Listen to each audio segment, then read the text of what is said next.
I was gonna say didn't he try to trade Puerto Rico for Greenland at one point? Wasn't that a thing? I think it was Donald Trump. Buy Greenland. He wasn't trading. Yep. Yeah, he was trying to buy Greenland for the U.S. He wasn't trading. But I was thinking like Puerto Rico as a U.S. territory was in the mix somehow during that. During that really crazy talk that he was having with people. The only thing I remember about Puerto Rico is in the last couple of years, and it just happened to be during his term, they were again fiddling with the idea of making it a state, and then that eventually wore off, and eventually they said Washington D.C. was going to be a state. Is that still going to be a thing? Probably not, because we have the two dodos. Right. So it's all weird. No, and then of course Puerto Rico was in the news like at the very beginning of his term because he was, Kobeing paper towels at people after the hurricane. Mm-hmm. But like that's the only thing Puerto Rico had. And after all was said and done, was it the governor of Puerto Rico or the mayor of San Juan came out in support of Trump during 2020? I don't know. It was the governor. That was like the biggest shock. Like I think it was the mayor of San Juan because San Juan got hit really hard by the hurricane. Yeah. And he was it he or she? I can't remember. I want to say is it a woman that's the mayor of San Juan? I cannot remember. But the mayor of San Juan came out in support of Trump, and everybody was like, "Excuse me, a baking powder? What? Come again?" Everybody was stunned. But yeah, that's the only time Puerto Rico's been in the news during the Trump era. But yeah, he wanted to buy Greenland. And what's scary, back to your point, Sheila, about taking Canada or Mexico, that sounds funny, but what's scary is there's a whole group of supporters who would be absolutely behind it. Yes.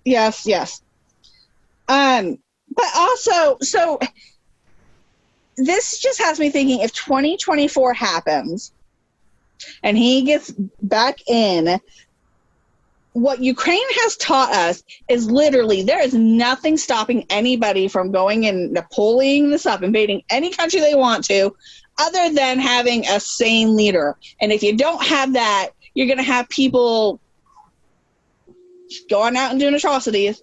So I can't handle the Ukraine thing right now because, the soldiers are out there doing terrible things. Yes, Putin sent them there, but he's not literally puppeteering them to do the things that I can't even wrap my mind around that people do.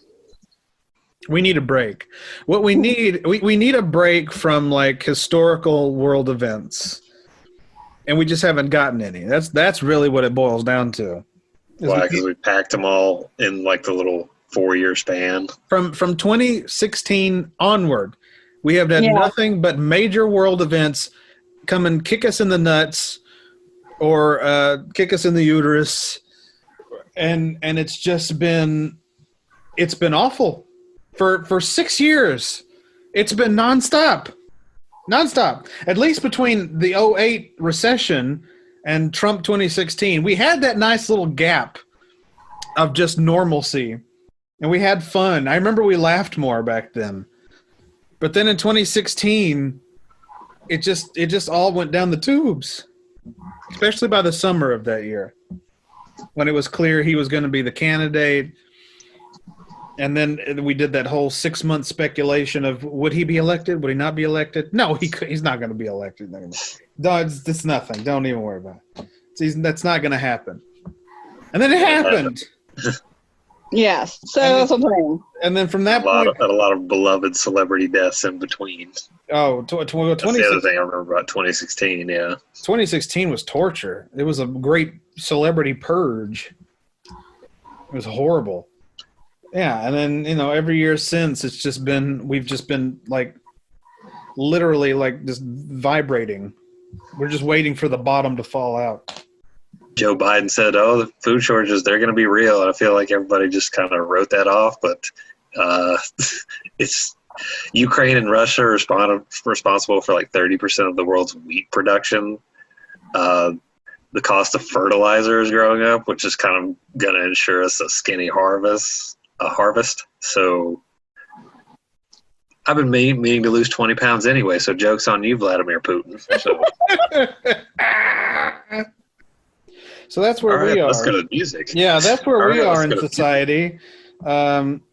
So our advice to you as we go into music here, just keep thinking about that slap. That's all that really matters right now. Keep The thinking about slap, that's where, because I can solve the slap. We already solved it. We got Hollywood to turn. We did. Yep. Chris Rock is doing sold out shows, and Will Smith is resigned from the Academy. And apparently All apparently he had a documentary or something in the works that got canceled. They're even toying. I heard a rumor they're even toying about canceling the Bel Air reboot just because it has Will's name on it. Now that's just a rumor, so I don't know about that. But like, yeah, he's getting his right now after all that. So, and who does the world have to thank for that? Smells Like 90's Rock. Yes. You're welcome.